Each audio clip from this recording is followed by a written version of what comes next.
हरि ओम हरि ओम हरि ओम हरि ओम हरि ओम। शाबाश है। हरि ओम हरि ओम हरि ओम हरि ओम हरि ओम हरि ओम हरि ओम हरि ओम हरि ओम प्यारे ओम हरि ओम प्रभु ओम हरि ओम प्यारे ओम हरि ओम हरि ओम हरि ओम हरि ओम हरि ओम हरि ओम हरि हरि ओम हरि ओम हरि ओम हरि ओम हरि हरि बोल।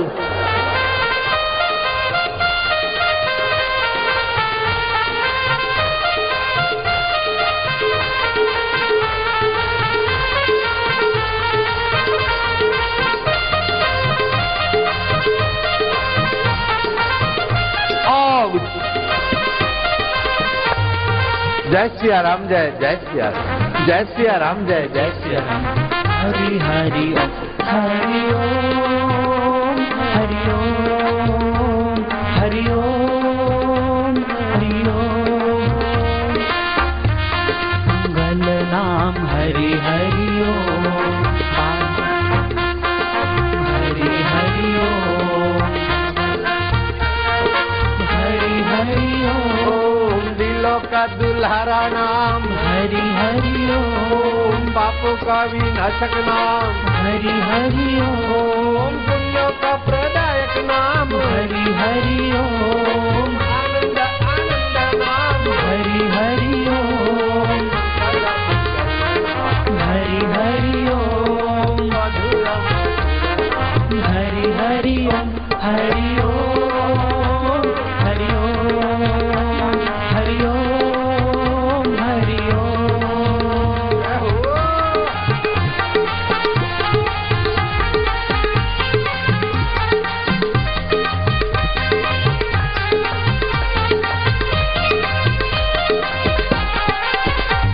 हरि ओम ओम ओम ओम ओम ओम ओम ओम ओम शक्ति ओम ओम ओम ओम ओम ओम भक्ति ओम ओम ओम ओम ओम ओम सफलता ओम ओम ओम ओम आनंद ओम ओम ओम माधुर्य ओम ओम प्रभु जी प्यारे जी बिन फेरे हम तेरे बिन फेरे प्रभु हम तेरे बिन फेरे दाता हम तेरे। क्या हाल चाल है? बैठो लाला लालिया, ये प्यारे बच्चे हैं समझदार। इनको बैठे बैठे ऐसी प्रसादी खिलाएंगे कि आज तक नहीं खाई होगी। बच्चों को ऐसी प्रसादी बांटेंगे आज तक नहीं खाई होगी, उसका नाम भी नहीं बता सकेंगे। ऐसी प्रसादी भी बांटेंगे और दूसरी भी बांटेंगे।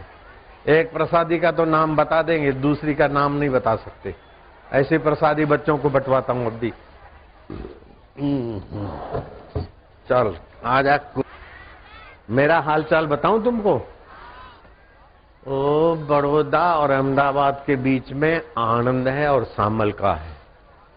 तो सामलका में मंदिर का उद्घाटन करके आया मैं, और आनंद में सत्संग किया, पूनम किया, फिर गाड़ी भगाई अहमदाबाद में पहुंच गया। कल अहमदाबाद में पूनम की, आज सुबह भी अहमदाबाद में थी, फिर गाड़ी भगाई, जहाज उड़ा, इधर पहुंच गया। इस बार 3 पूनम हो रही है। कितनी पूनम? 3 पूनम। एक बड़ौदा और अहमदाबाद के बीच आनंद में, दूसरी अहमदाबाद में, बड़ौदा और अहमदाबाद के बीच काहे मारे आવું કરવાનું है।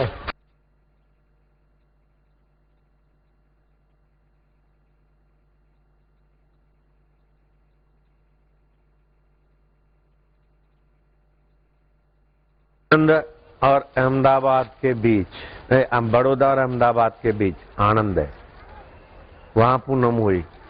फिर कल रात को 11 बजे तक पूनम की लाइन चली अहमदाबाद, 11 से 5 कम। फिर आज सुबह चली, वहां सत्संग करके, पूनम दर्शन करके, फिर गाड़ी भागी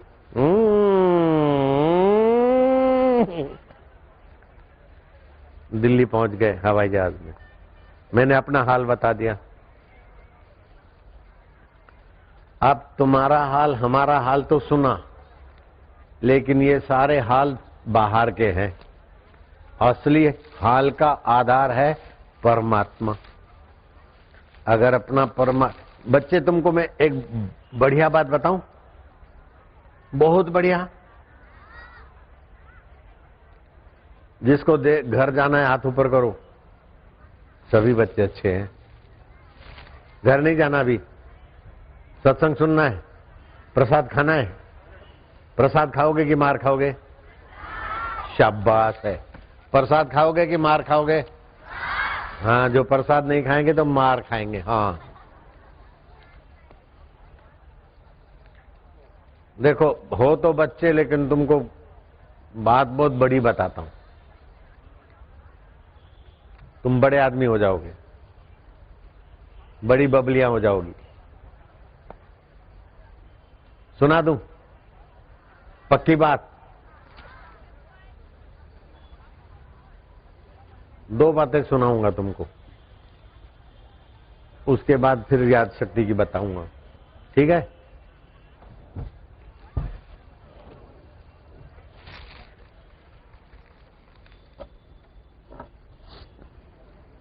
कुर्सी छू मंतर। मेरा बड़ौदा में सत्संग था, बहुत लोग, इतना, इससे भी बड़ा पंडाल होता, 6-6 लाख स्क्वायर फुट बड़ा पंडाल, इससे भी 4 गुना। किसी के घर बहुत प्रार्थना हुई, मुझे जाना पड़ा। मैं गाड़ी से उतरा तो एक लड़की निकली उसके घर से, एक हाथ में तो फोटो कैमरा और दूसरे हाथ में मूवी। कहीं फोटो ले, कहीं मूवी से शॉर्ट्स ले। और लड़की कितनी बड़ी पता है? मेरे से भी ऊंची, इमसम 1.5-2 इंच मेरे से भी बड़ी। ऐसे फोटो ले, ऐसे कैमरा के अलग अलग शॉट्स ले। मैंने कहा शायद इसने पत्रकारिता में पीएचडी किया है या फोटोग्राफी में कुछ ट्रेनिंग लिया है, कॉलेज तो फाइनल किया होगा। इतनी लंबी चौड़ी लड़की। मैं क्या, तू क्या पढ़ी है? बोले 6ठी। मैं सोचा कि शायद इसके समझने में भूल होती है या मेरे पूछने में। मैं क्या, तेरी उम्र कितनी है? बोले 11 साल। मैं तो चौंका।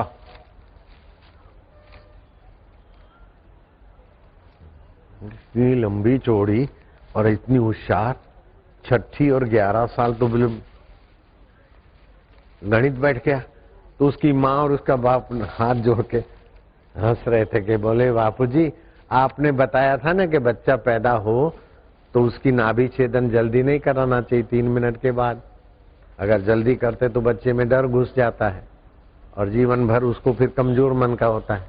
तो उसकी नाभि छेदन हमने तुरंत नहीं करवाई। जन्मते ही 2-3 मिनट रुक जाओ, बाद में नाभि छेदन करो।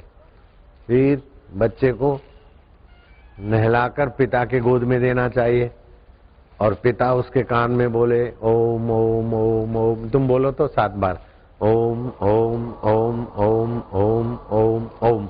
अश्मा भव, अश्मा भव, तू चट्टान की नाई अडिग हो। फिर 7 बार बोलो ओम ओम ओम ओम ओम ओम ओम। परशु भव, तू कुल्हाड़े की नाई अपने विघ्न बाधाओं को, दुखों को काट दे। फिर 7 बार बोलो ओम ओम ओम ओम ओम ओम ओम। हिरणमस्तुम भव, तू सोने की नाई चमको। तो बालक को ऐसा बोलना चाहिए कान में, उसका बाप उसको कान में प्रेम से बोले। तो ये भी हमने किया। फिर बच्चे को माँ के गोद में देना चाहिए। ये बापू आपने बोला था, मैं यहाँ बोला। तो माँ के गोद में दे बच्चे को, तो बच्चे को कोई दूध पिलावे नहीं, पानी पिलावे नहीं। बच्चे की जीवा पर शहद 1 ग्राम, एक बूंद घी की विमिश्रण करके सोने की सलाई से बच्चे की जीवा पर ओम लिखे, बाद में उसको खिलाए पिलाए। ऐसा हमने किया। इसीलिए हमारे सारे परिवार में ये लड़की बिल्कुल ऐसे हो गई और बड़ी होशियार है। कल भी आई थी आनंद में, वो पहले से भी और लंबी हो गई है। और अब तो पहले 11 साल की थी, अब 12 पूरा किया है, 13वें में है। 13 साल शुरू हुआ है, 7वीं पढ़ती है, 12 साल पूरा किया उसने। तो मैं कल वो आ गई थी, मैं उसको उधर बुलाया अपने पास में, केंद्रा मैंने अपने पीछे खड़ी किया। मैं कहा मेरे पीछे खड़े, वो खड़ी थी, मैं उसके आगे खड़ा हो गया, तो पीछे लंबी लंबी दिखने लगी। फिर मैं उसके पीछे खड़ा रहा यूं करके, तो मैं तो दिखूं ही नहीं, वही दिखे। कल की बात है, मंगा लेना वो कैसेट, हाँ आज शाम तक आ जाए या कल तक आ जाए, ये देखेंगे वो लड़की को।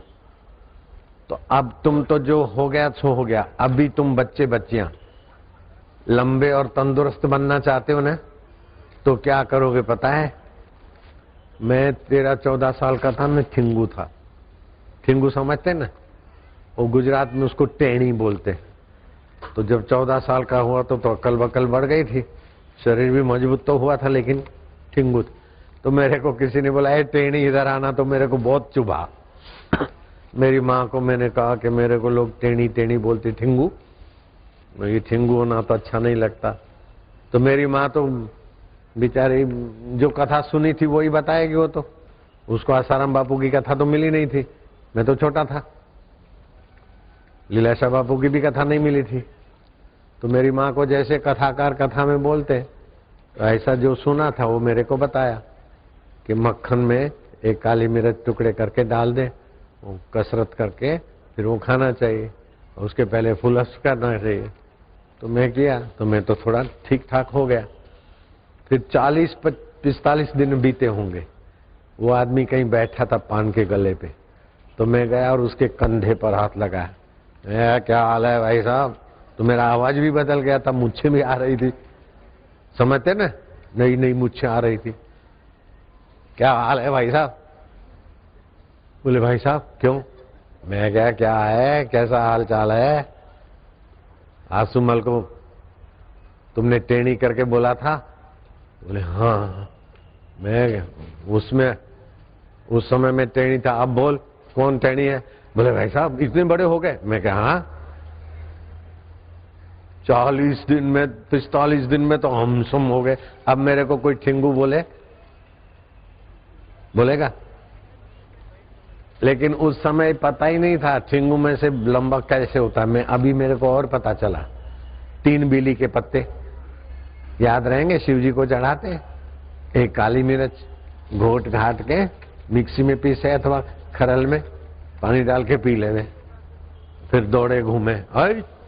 कदावर उस वृषाली लड़की को मैंने वो बताया, तो पहले से भी ऊंची हो गई। पहले मेरे से 1 इंच ऊंची थी, 1.25 इंच, अब 1.5 इंच 2 इंच हो गई होगी। ये तुम्हारी रेखा को भी पहले पता होता तो मैं ठिंगू में से लंबू बना देता, लेकिन अब उम्र बढ़ गई इसकी। 18 साल के अंदर अंदर के बच्चे ठिंगू हो तो लंबू हो सकते हैं। ये बात तुमको अच्छी लगी ना? दूसरे कोई ठिंगू हो तो उनको लंबू बना दोगे ना? पक्की बात? रखो मुझ पे हाथ, डरो मत। हाँ, माँ बाप की बेटियां हो, बापू के तो बेटे हो। बापू के बच्चे नहीं रहते कच्चे। क्या? बापू के बच्चे कच्चे। दूसरी बात तुमको बताता हूं, लेकिन बच्चों के तरफ, भाइयों के तरफ जाके सुनना। हाँ सुनोगे ना बेटे? एक बात इनको बताई, एक तुमको बताता हूं। एक बड़े बड़े प्रसिद्ध संत थे, समझ गए बेटे? तो देखा कि बहुत आदमी इकट्ठे हुए हैं, कोई मर गया है, और वो मर गया, वो बड़ा आदमी है। लोभी लोग पैसे में आगे वाले को बड़ा बोलते हैं, अहंकारी लोग कुर्सी बड़ी है तो बड़ा आदमी मानते हैं, और व्यापारी में बिजनेस बड़ा है तो बोले बड़ा आदमी है। ये सब बेवकूफी का बड़प्पन है। असली में बड़प्पन तो बड़े में बड़ा भगवान से जुड़ा है, वही बड़ा आदमी है। लेकिन संसारी नजर से वो बड़ा आदमी मर गया था, तो बड़े बड़े लोग उसके रिश्तेदार थे, आए, तो वहां असली में बड़ा एक संत महापुरुष पहुंच गया। वो तो नकली चीजों में बड़े थे और संत तो असली चीज में बड़े थे।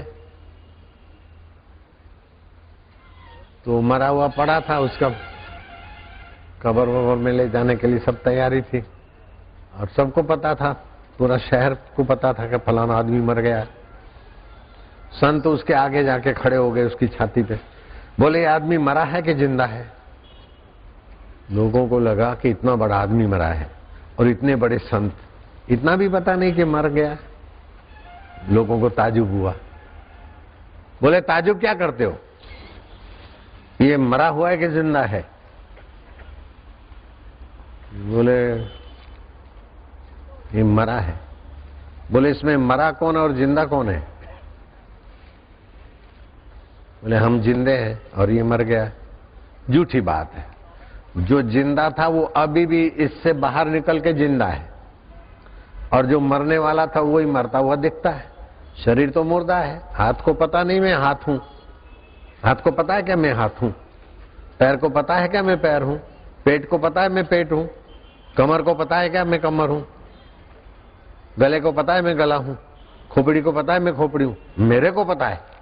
तो ये शरीर तो मुर्दा है, मैं जीवन हूं, जहां से मैं की चेतना आती है। देखो बच्चे, बात तो तुमको छोटी सी बताई लेकिन बहुत ज्ञान भरी है, बहुत बड़ी बात है। तो मुर्दे शरीर को मैं मानते तो ये अज्ञान रखकर कितना भी कमाओ छोड़ के मरोगे। अज्ञान रखकर कितने भी बड़े बुद्धिमान हो लेकिन धोखा खाओगे।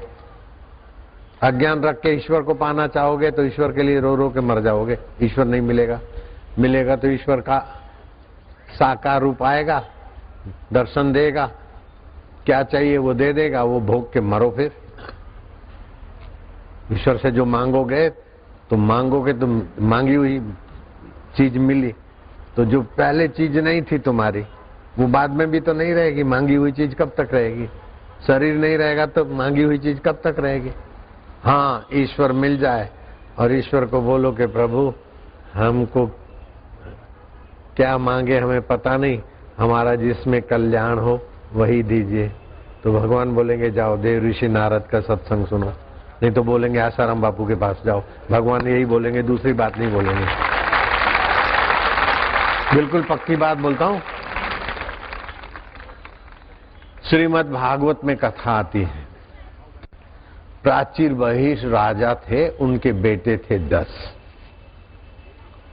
उन्होंने सोचा कि हमारे पिता अब इतना बड़ा व्यापक राज्य है, उसकी 10 प्रांतें बनाएंगे। अभी तो 22 राज्य हो गए, 25 हो गए भारत में, 10 प्रांतें बनाएंगे, 10 राजा बना देंगे, 10 सीएम हो जाएंगे हम। लेकिन पिताजी भी राजा बन बन के भोग के अब हमारे सिर पर डोले, हम कोई झंझट नहीं चाहिए। पिताजी राज छोड़कर आत्मा का साक्षात्कार करने जाते, तो हम क्यों नहीं भगवान का दर्शन करें? तो 10 भाइयों ने चुपचाप रात को राज्य छोड़कर एकांत जंगल में भगवान शिव जी का साधना करे, शिव जी प्रकट हो। किसी गुरु से मंत्र ले लिया। कुछ समय तो लगा, लेकिन बच्चे युवक जो थे ना, एकांत जंगल में रहे तो किसी लड़की को देखने का सवाल ही नहीं है। लड़कियों को देखने से, बुरी नियत से देखने से बुद्धि और वीर्य और ओज और प्रभाव नाश हो जाता है। तो बच्चे तो जानते थे कि लड़कियों की तरफ बुरी नजर देखने से काला मुंह होता है। अच्छे बच्चे तो अभी भी जानते ना, जान रहे ना तुम भी, बुरी नजर से देखने वाले तेरा मुंह काला, ट्रकों के पीछे भी लिखा होता है। तो वो बच्चे तो जंगल में रहते थे, युवक तो थे लेकिन युवतियों के चक्कर में गर्लफ्रेंड बॉयफ्रेंड ये सत्यानाश वाला जमाना ही नहीं था। हमारे और हमारे बाप दादाओं के जमाने में ऐसा लवर लवरी का जमाना ही नहीं था। ये तो अभी नीच जमाना आ गया, बच्चों की सत्यानाश करने वाला। I love you, I love you, Valentine day सत्यानाश।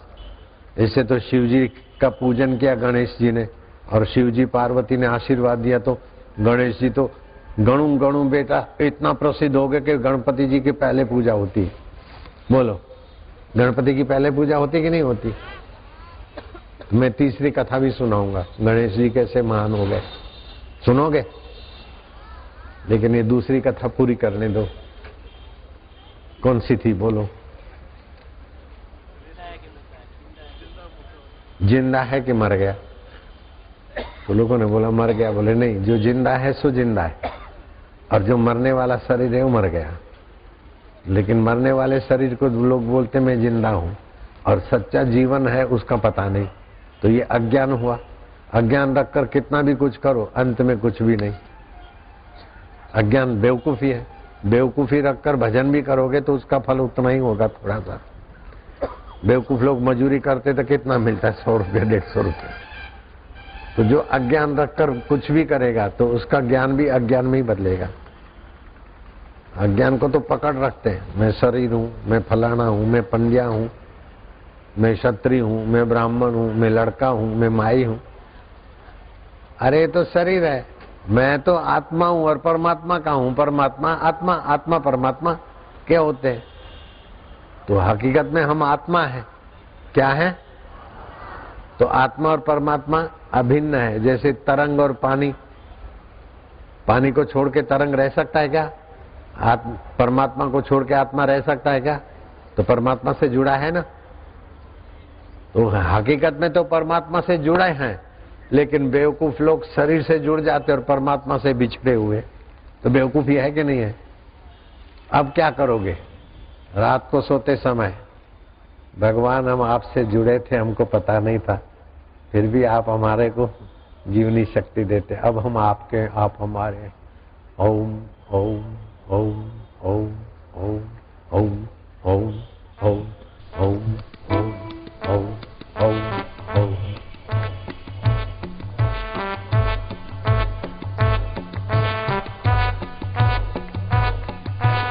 ओम ओम ओम प्रभु, ओम ओम ओम प्यारे, ओम ओम।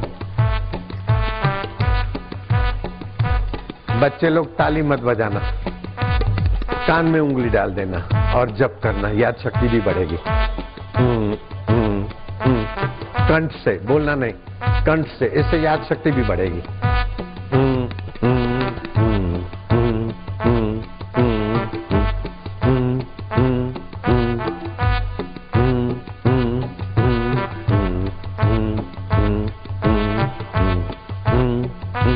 ओम ओम ओम ओम 5 मिनट करो, अच्छे मार्क आएंगे बिल्कुल, तुम नहीं चाहो तो भी। और बुढ़ापे में भी याद शक्ति रहेगी, भुलक्कड़ नहीं बनोगे। सभी लोग करो।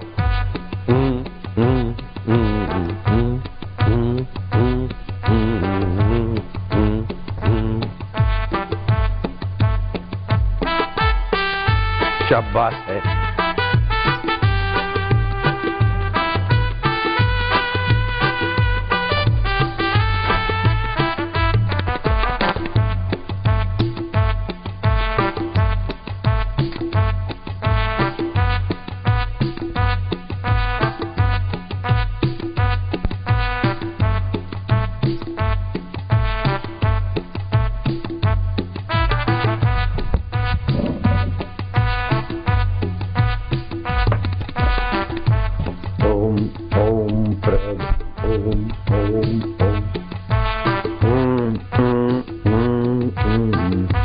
हो गए होंगे 5 मिनट। ओम ओम हरि ओम ओम। अब ताली बजा सकते हो। ताली में ज्यादा ताकत नहीं लगानी चाहिए, धीरे धीरे ताली, प्यार से।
जहां तुम सोओगे वहां ऐसा कीर्तन करके हास्य करोगे तो वातावरण भगवान की सत्ता वाला, चेतना वाला हो जाएगा। फिर सीधे लेट गए, श्वास अंदर गया, प्रभु मेरे, ओम। श्वास बाहर आया, एक। श्वास अंदर गया, प्रभु आनंद रूप है, सुख रूप है। मैं प्रभु का, प्रभु मेरे। मैं आत्मा और परमात्मा का हूँ, परमात्मा आत्मा के है। तरंग समुद्र का है, समुद्र तरंग के है। तरंग पानी का, पानी तरंग का। ऐसे जीव ईश्वर का, ईश्वर जीव का। हाँ प्रभु जी, है ना, गुरु जी बोले हैं। प्रभु जी की बात गुरु जी ने बता दी है। प्रभु मैं तुम्हारा हूं न, तुम्हारा हूं न। हाँ, ऐसा प्यार करके भगवान को सोओगे तो बच्चे बच्चियां तुम इतने निहाल हो जाओगे कि तुम्हारा माँ बाप के बाप के बाप, बाप के बाप का भी भला हो जाएगा। ऐसे हमारे बच्चे होने चाहिए। हरि ओम ओम ओम ओम ओम ओम ओम। प्रभु जी ओम, प्यारे जी ओम, मेरे जी ओम। हा हा हा।